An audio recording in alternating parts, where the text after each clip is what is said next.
his major works. I may say that I'm specifically fascinated by his work on the distinctions and development of the terms tyranny and despotism, and I think these two terms will further concern us very much during this day, also with relation to Proudhon. Professor Touchet, please. Merci, Monsieur le Président, de me céder la parole. Mesdames, Messieurs, chers collègues, chers amis, permettez-moi tout d'abord de remercier notre ami Yves-Charles Zarka de son invitation et de l'organisation de ce colloque consacré à Jean Bodin et à son système concernant la souveraineté, théorie pour laquelle il est considéré une sorte d'inventeur. Le sujet est si important qu'il a d'emblée attiré l'attention des historiens, des philosophes de la politique, des juristes, des constitutionnalistes. J'ajouterai que le nombre de publications et des études sur ce sujet ne cesse d'accroître d'année en année, comme si le sujet en soi n'était pas épuisé, comme s'il y avait encore besoin d'être expliqué. Expliquer ce qui laisse supposer qu'il a été préalablement bien compris, mais qui n'a pas encore été suffisamment analysé. Cette souveraineté bodinienne contiendrait-elle donc quelque chose de difficile à comprendre? Y aurait-il une sorte d'énigme à élucider? En somme, la doctrine bodinienne de la souveraineté cacherait-elle un secret? Oui, un secret d'État, nous répond Bodin.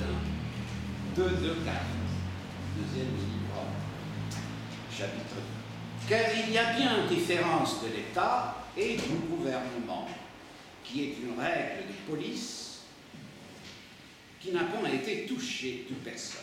Une invention que personne avant moi n'a été à même de découvrir et de révéler, nous répète à plusieurs reprises.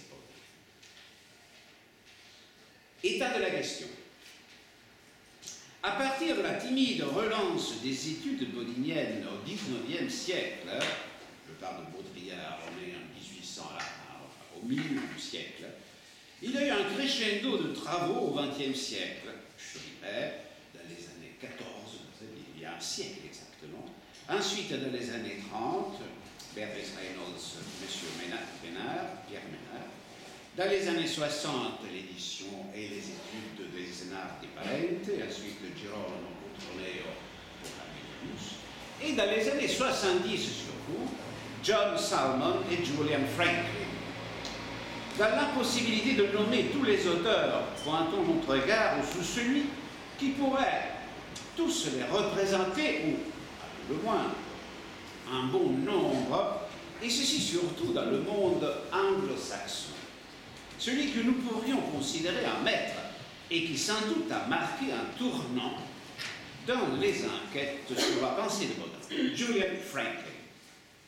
Son exorde de 1973, avec son livre Bodin et la naissance de la théorie absolutiste, marqua une date comme une sorte de renaissance des études bodiniennes sur un plan international. Ces thèses se sont répandues et imposées avec peu de critiques, à l'exception de quelques-unes. Vous en avez une online, c'est mon article « Bodin, théoricien de la souveraineté, mais non de l'absolutisme », reprise dans l'introduction à mon livre, un premier livre de l'édition critique d'Ottokar. Mais en général, la thèse de Bodin, fondateur de l'absolutisme, est désormais une idée qui court sans frein et qui semble être imposée chez les étudiants et à large partie chez les spécialistes. Mais je remercie M. Zarka de la conférence qu'il vient de donner, et si vous avez remarqué, il n'a jamais prononcé le mot absolutisme. Et je le remercie, et je reviendrai sur ce sujet. Évidemment.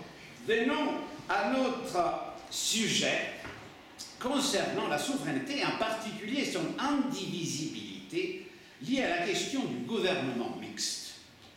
À ce propos également, il y a un certain nombre de chercheurs qui ont essayé d'aborder le sujet, mais très peu sont ceux qui ont su l'expliquer en profondeur. Il y a les efforts de Gérard Méret dans son édition résumée de la République, il y a un effort. Un effort chez M. Spitz, Jean-Fabien Spitz, dans son résumé, Baudin et la souveraineté, et je me réfère au problème de l'indivisibilité, alors que le thème du gouvernement mixte a été touché clairement, par exemple, par notre collègue Zarka, et par un petit nombre d'autres spécialistes, Salmon, Robert, Desraté et quelqu'un d'autre. Restant au sujet le plus ardu, celui de l'indivisibilité, un seul spécialiste a cru avoir résolu l'énigme. Julian Franklin. Encore lui, dans un article qui porte le même titre que nous avons choisi aujourd'hui, de vous présenter, La souveraineté et la constitution mixte, Baudin et ses critiques, c'était l'article de Jean Franklin. La ressemblance de ce titre avec le titre de ma communication d'aujourd'hui n'est pas un hasard, et vous verrez pourquoi dans un instant. Quel est, en synthèse, le jugement de Franklin que Franklin porte sur la théorie de l'indivisibilité? Disons-le tout net, c'est une erreur. C'est une erreur de la part de Baudin. D'entrée de jeu, dans l'article en question, Franklin exalte l'importance de la théorie de la souveraineté de Baudin pour le développement de la pensée politique européenne. Après quelques lignes, avant d'aborder véritablement son sujet, il affirme « Mais l'exposé de la souveraineté par Baudin fut aussi la source de beaucoup de confusion. » L'original anglais « much confusion », puisqu'il fut le principal responsable de l'introduction de l'idée séduisante, mais erronée, que la souveraineté était indivisible. Franklin essaie de faire la part des choses en rappelant la position de Baudin dans son précédent ouvrage de la Méthodus, 10 ans auparavant, pour dire que 10 ans plus tard, avec sa République, l'auteur aurait exposé une idée révisée de la souveraineté. Je souligne ce mot révisé, comme si à son livre, il fallait marquer une régression dans la réflexion bodinienne. Selon les principes de l'indivisibilité, explique Franklin, Baudin faisait entendre que son célèbre, je cite Franklin, son célèbre principe selon lequel la souveraineté était indivisible signifiait donc que le pouvoir suprême du gouvernement, government, ne pouvait pas être partagé ou distribué entre les agents séparés, mais qu'ils devaient tous être entièrement concentrés en un seul individu ou groupe. D'où le refus de concevoir plus que 3 formes simples de gouvernement, c'est-à-dire la monarchie, l'aristocratie et la démocratie. Et je conclus avec Franklin. En d'autres mots, la difficulté de la constitution mixte n'était pas seulement d'ordre prudentiel, mais politique. Prudential or political. J'ai cité ce passage pour montrer que M. Franklin utilise les mots gouvernement ou constitution de manière indifférenciée. Et c'est important, c'est essentiel ce que je vais dire à ce sujet. Il connaît la différence tout de même, parce que dans les pages qui suivent cette introduction concernant Baudin, au sujet des critiques de Baudin, surtout en Allemagne au XVIIe siècle, M. Franklin cite la différence que certains de ses auteurs, par exemple Bartholomeus Keckermann, fait au sujet de Baudin, comme dire qu'il avait, ce Keckermann, bien compris Baudin. Mais il ne profite pas lui-même, M. Franklin, pour réfléchir sur la différence et la distinction entre gouvernement et constitution ou forme de république. Conclusion de Franklin, bien sûr, cette opinion de l'indivisibilité est erronée. Suivent d'autres explications sur le fait que Baudin était donc embarrassé par l'indivisibilité, confused about indivisibility. Et ces grandes difficultés venaient de ce qu'il essayait de montrer que la souveraineté ne pouvait pas être partagée. Et ensuite, il continue, mais je saute cette citation pour épargner un peu de temps. C'est l'essentiel que nous n'avons pas dans l'analyse de Franklin, dans cet article, ni dans son texte fondamental, nous connaissons ce texte, Bodin, fondateur de la théorie de l'absolutisme, fait quelquefois. Observons aussi au sujet de termes clés, source de nombreuses confusions d'interprétation, de compréhension du texte de Bodin. C'est un terme que nous utilisons aujourd'hui de manière vraiment désinvolte et en tout cas tout le monde se comprend. Constitution, constitutionnel, constitutionnalisme. Qui se pose maintenant des questions sur ce que ça veut dire? Simplement que dans le langage, et quand nous lisons le texte de Bodin, nous trouvons ce terme constitution. Le terme constitution signifie simplement loi ou législation, ou ensemble de lois.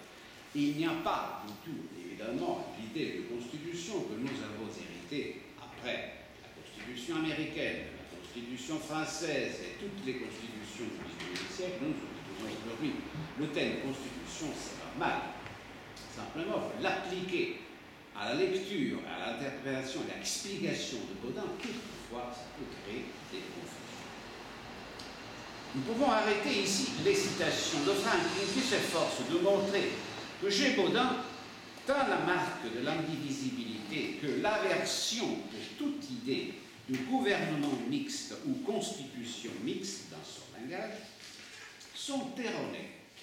Bodin s'est trompé, c'est facile, c'est ça. Je passe sur la tendance de cet auteur à profiter des soi-disant défauts de Bodin pour confirmer à l'occasion sa propre thèse centrale et permanente de l'absolutisme bodinien, confirmée par la répulsion du Bodin au droit de résistance. Donc, je laisse cette partie afin que nous sommes proches de notre point. Et je passe au point 3. Bodin d'après Bodin. C'est pourquoi je vous ai fait un schéma de mon exposé et ensuite j'ai synthétisé les points principaux du langage et de la formulation. Bodin étudié et compris à travers Bodin lui-même. C'est ça que je voudrais vous proposer. Mais ne vous inquiétez pas, car je n'ai pas l'intention de vous accabler d'une nouvelle exhaustive présentation de la théorie de la souveraineté, qui est désormais superflue après la présentation qu'il vient de faire M. Zarka, dans laquelle il a indiqué dans le sens absolu, il y a toutes les bornes et les limites de l'idée arbitraire qu'on pourrait attribuer à Bodin dans cette idée de souveraineté absolue. Donc j'en profite et je le remercie encore. En revanche, je vous demande de prêter votre attention à la terminologie, au vocabulaire utilisé par Bodin dans son explication en français et en latin. Je sais qu'il s'agit d'une requête qui peut sembler fastidieuse sous un jour du fait que presque tous les chercheurs, y compris des spécialistes, bien sûr exclus présents parce que je connais leurs écrits, n'ont pas prêté cette attention de manière suffisante. Un seul exemple pour tous, comme je disais, le terme constitution, constitutionnel, constitutionnalisme, ça laisserait sous-entendre pour nous que chaque fois que nous utilisons, nous, par Bodin, le terme constitutionnel, nous nous référons à des textes fondamentaux, coutumes importantes, genre la Magna Carta de 1215, ou bien la Bulle d'or de Nuremberg 1356, le Sachsenspiegel des Saxons 1385, c'est-à-dire des recueils de coutumes auxquels devait se conformer le pouvoir de France, le pouvoir de l'empereur, le pouvoir de ça des Saint-Empire, et en Angleterre, le pouvoir des rois anglais par rapport à ce que les barons avaient établi, à l'honnêteté des contrats, à la parole du roi, etc. Donc, c'est des termes tout de même qui sont entrés dans le langage, notamment anglo-saxon, et font un usage très très abondant, et nous sommes en train, en français, que ce soit soit en espagnol, que ce soit en italien ou autre, d'assimiler ce langage qui tout de même laisse des imprécisions. Alors les habitudes anglo-saxonnes sont fondées sur d'autres choses, sur d'autres éléments, mais je dirais, soyons attentifs. Je voudrais là instiller un doute dans la lecture des textes bodiniens quand il s'agit d'utiliser pour nous le terme constitution et constitutionnel. Alors si vous voyez là dans le petit tableau que je viens de faire, et j'entre par là au point 3.1, en quoi Baudouin se déclare d'être un inventeur. Et donc Baudin se déclare être un inventeur de la méthode de raisonner sur les régimes politiques en faisant rigoureusement attention à distinguer la forme de l'État ou de la République de sa manière d'être gouverné et administré. C'est sa première invention, je le dis dans d'autres mots. La structure d'un État ou d'une République doit être analysée en se basant sur la distinction entre régime et gouvernement. Vous voyez que j'utilise d'abord, j'associe État et République, parce que, nous comprenons très bien, et il faut bien le répéter, le mot République pour Baudin ne signifie pas du tout ce qu'il signifie pour nous. C'est-à-dire le fait que Baudin définisse là le royaume de France, une République, pour nous, ça pourrait nous étonner, mais dans son langage est équivalent au mot État. C'est pourquoi j'ai dit chaque fois État ou République. Donc c'est ça la raison.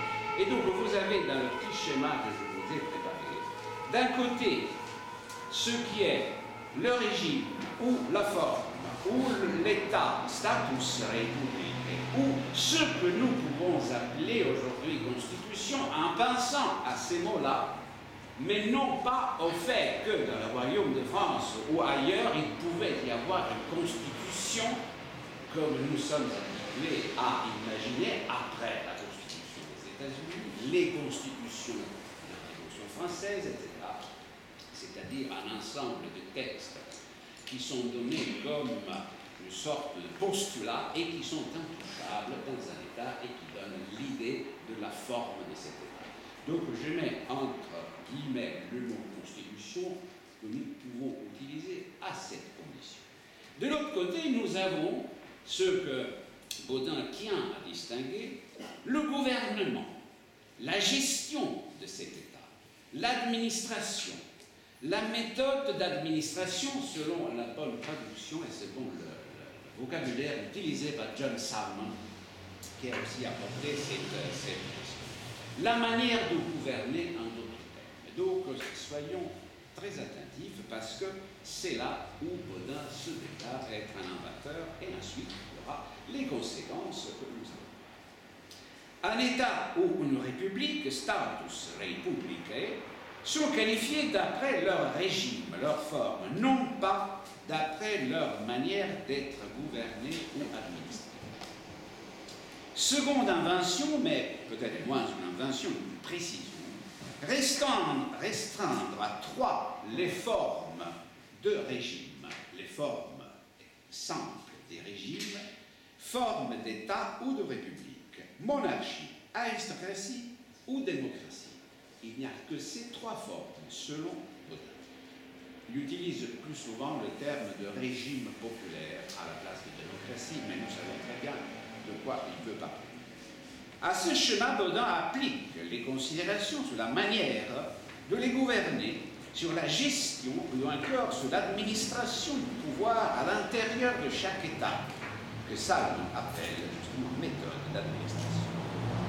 Forme et régime, donc, ou État, c'est peu élégant, je comprends, mais on pourrait très bien dire quel est l'état de cet État, en utilisant le minuscule, après mes mots, et le majuscule, mais ça c'est juste... D'autre part, nous avons gouvernement ou administration ou gestion.